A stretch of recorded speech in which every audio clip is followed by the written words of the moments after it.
नमस्कार, मैं श्यामगिरी। आप देख रहे हैं टीएफडी इंडिया लाइव। टीएफडी इंडिया लाइव में आप सभी दर्शकों का स्वागत है। नीतीश कुमार ने अच्छा खासा पेच फंसा दिया। भारतीय जनता पार्टी इतनी उलझ सी गई है कि भारतीय जनता पार्टी को समझ ही नहीं आ रहा है कि वह करे तो क्या करे और क्या ना करे। लेकिन भारतीय जनता पार्टी का सपना कहीं न कहीं तोड़ती हुई नीतीश कुमार की पार्टी जेडीयू नजर आ रही है। इसे हम लोगों को दो तरीके से देखना पड़ेगा। पहला कि इंडिया गठबंधन ने खुला ऑफर नीतीश और नायडू को दिया।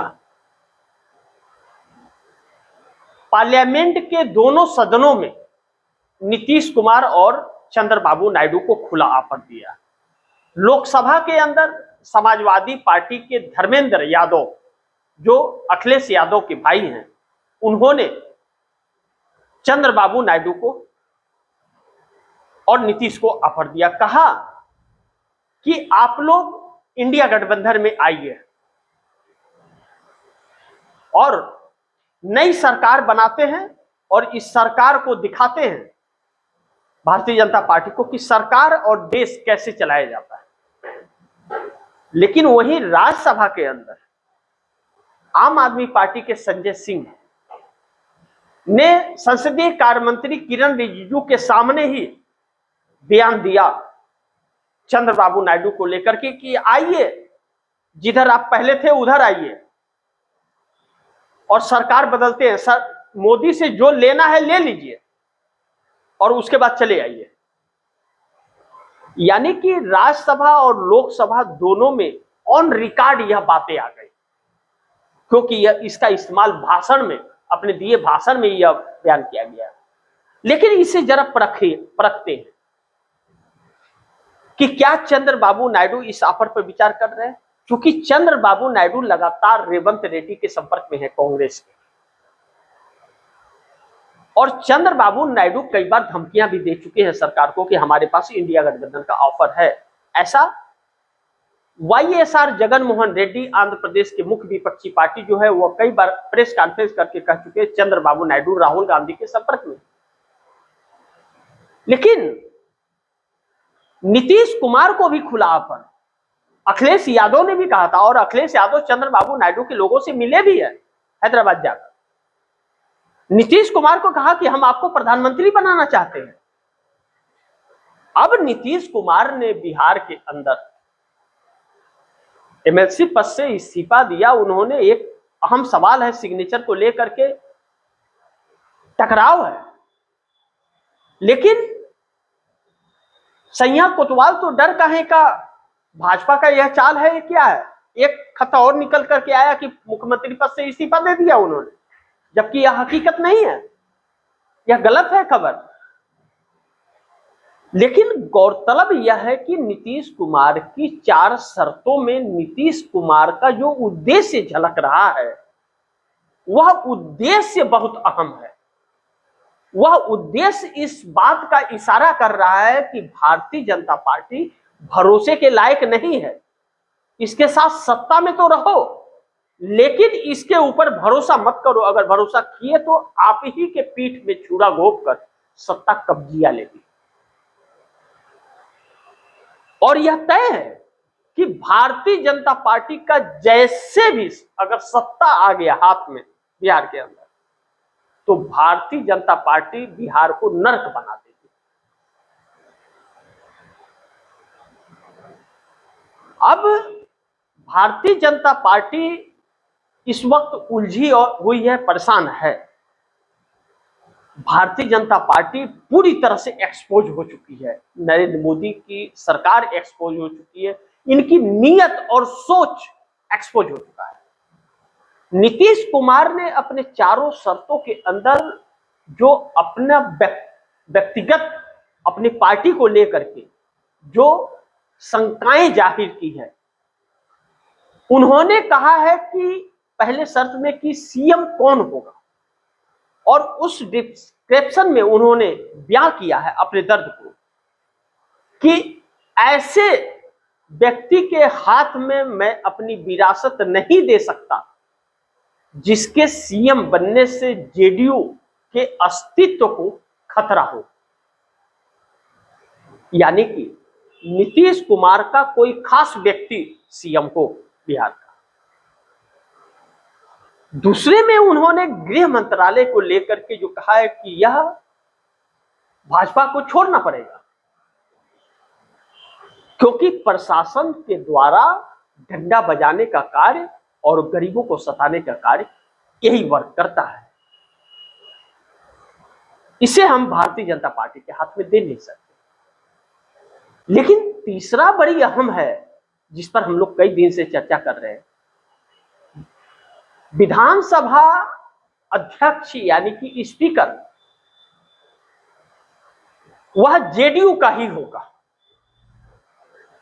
उस डिस्क्रिप्शंस में नीतीश कुमार ने अपने दर्द को लिखा है, उन चारों शर्तों को जो मोदी के पास भेजा गया है। नीतीश कुमार ने लिखा है क्योंकि जब ऐसे हालात हो कि महागठबंधन की सरकार है, ऐसे में स्पीकर की भूमिका और भी अहम हो जाती है कि किसी पार्टी को अगर तोड़ना है और तोड़कर अपने साथ मिलाना है, किसी पार्टी के अस्तित्व को खत्म करना है, उसमें स्पीकर की भूमिका बहुत बड़ी होती है। ताकि आपने किसी विधायक को तोड़ा, खरीदा, फरोसा और वह आया, या डंडा, गृह मंत्रालय आपके पास से डंडा बजाया, ब्लैकमेलिंग उससे की, उसको सताया और वह आया।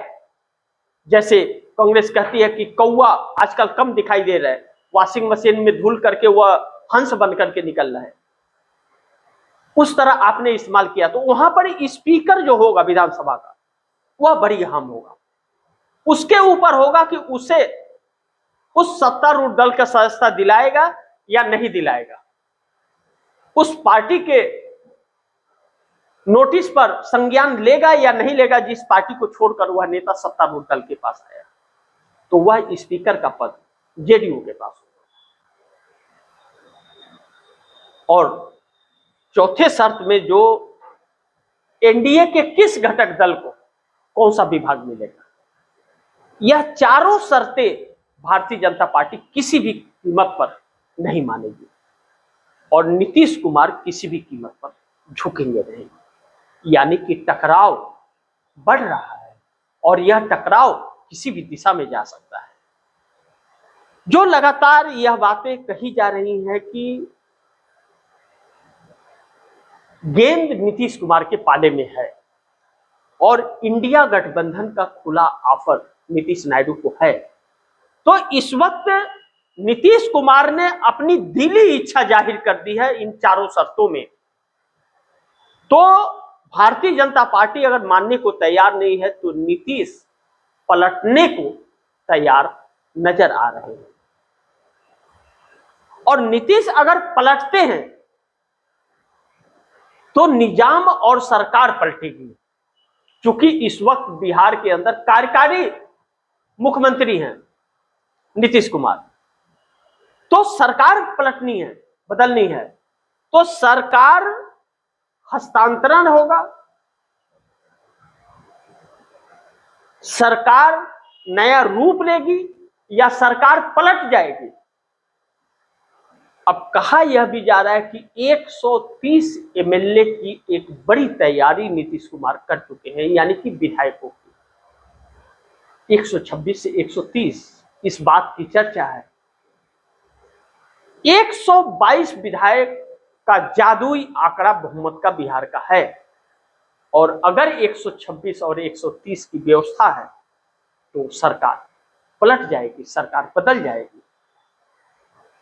लेकिन बिहार की सरकार बदलते ही केंद्र में भी आफत आ जाएगी, मोदी का खेल खत्म हो जाएगा, मोदी की सरकार पलट जाएगी, यह मोदी भी जानते हैं। जब यह बात है कि नीतीश कुमार के पलटते ही सरकार का निजाम पलट जाएगा, तो मोदी क्यों नहीं मान रहे हैं इस बात को? इसका बड़ी मुख्य कारण है, भारतीय जनता पार्टी को यह विश्वास है कि वह अपने ब्यूरोक्रेसी के द्वारा पार्टियों को तोड़ लेगी, और इसी काम में भारतीय जनता पार्टी लगी हुई है कि तकरीबन 15-16 विधायकों को तोड़ लिया जाए नीतीश कुमार की। लेकिन ललन सिंह और संजय झा के 1 लाख प्रयासों के बावजूद नीतीश कुमार की पार्टी नहीं टूट पा रही है, और नीतीश कुमार की पार्टी के ज्यादातर विधायक इस बात को लेकर के गंभीर हैं कि नीतीश कुमार छोड़े एनडीए का साथ। वह महागठबंधन के साथ सरकार बनाए। विपक्ष नीतीश को घेर तो रहा है, लेकिन नीतीश पर कुछ ऐसी टिप्पणी करने से बच रहा है जिससे नीतीश नाराज हो जाए। नीतीश इस वक्त बहुत ही सक्रिय भूमिका में है। नीतीश पटना में रहेंगे तो भी और नीतीश दिल्ली आ जाएंगे तो भी, दोनों परिस्थितियों में मोदी सरकार के लिए संकट है। अगर नीतीश दिल्ली आ गए और बिहार में भाजपा ने कुछ खेल किया तो नीतीश दिल्ली में खेल कर देंगे। यानी कि दिल्ली रहे या पटना, नीतीश भारतीय जनता पार्टी के सत्ता के गले की हड्डी दोनों जगह है। लेकिन ऐसे में नीतीश कुमार अगर सिंगल लार्जेस्ट पार्टी बनने की तरफ बढ़ रहे हैं बिहार के अंदर, असदुद्दीन ओवैसी और बहुजन समाज पार्टी के नेताओं को मिलाकर 91 पर जाने की कोशिश कर रहे हैं, तो Bharatiya Janata party second largest party हो जाएगी।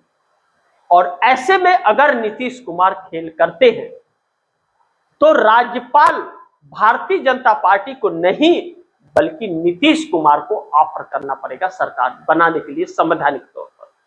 इस बात का बहाना नहीं हो पाएगा, क्योंकि भारतीय जनता पार्टी की 89 है, 4 सीटें जेडीयू से ज्यादा है। ऐसे में पेच फंस गया है और नीतीश कुमार इस खेल में लगे हैं। अगर भाजपा का सीएम बनाना है तो नीतीश इस प्रयास में क्यों लगे हैं सिंगल लार्जेस्ट की तरफ, क्योंकि खेल अलग है। और इसी बीच इंडिया गठबंधन का ऑफर आ जाना जेडीयू के पास, नीतीश कुमार के पास और चंद्रबाबू नायडू के पास नरेंद्र मोदी सरकार के होश को उड़ा रहा है। सरकार बचेगी, सरकार गिर जाएगी, यह आने वाला वक्त बताएगा। कुछ कहना बहुत जल्दबाजी होगा, लेकिन सरकार बहुत मुश्किल में है, इस बात से इनकार नहीं किया जा सकता। और अब जनता पर जो महंगाई की मार पड़ने वाली है, वह मार भी सोचने के लिए नीतीश और नायडू को मजबूर कर रही है कि एनडीए का साथ छोड़ दें, इंडिया गठबंधन के साथ चले जाए या मोदी के साथ ही रहे। मोदी के साथ रहे तो राजनीतिक कैरियर पर असर आएगा, क्योंकि आने वाले दिनों में अब जनता भयावह गुस्से में आने वाली है, क्योंकि महंगाई की मार इतनी पड़ने वाली है। लॉकडाउन की परिस्थिति है, लोग शहर छोड़कर गांव की तरफ कदम बढ़ा रहे हैं। ऐसे में बिहार के पास पेंशन और वेतन देने के अलावा और कुछ खजाना है नहीं। तो जब करोड़ों लोग बिहार में प्रवासी जब वापस जाएंगे तो सरकार का क्या हाल होगा, यह सोचकर नीतीश फैसला लेंगे। तो ऐसे में नरेंद्र मोदी की मुश्किलें काफी बढ़ गई हैं और गेंद पाले में नीतीश कुमार का है। देखते हैं क्या होता है। जो भी होगा खबरें आप दर्शकों तक लाते रहूंगा। आप दर्शकों की क्या राय है, क्या सुझाव, कमेंट बॉक्स में जरूर दीजिएगा। इस खबर को ज्यादा से ज्यादा शेयर कीजिएगा, अपने दोस्तों को भी कहिएगा आगे शेयर करें। और आपने टीएफडी इंडिया लाइव को सब्सक्राइब नहीं किया है तो टीएफडी इंडिया लाइव को सब्सक्राइब जरूर कर लीजिएगा। मिलते हैं अगली खबर के साथ, तब तक के लिए नमस्कार।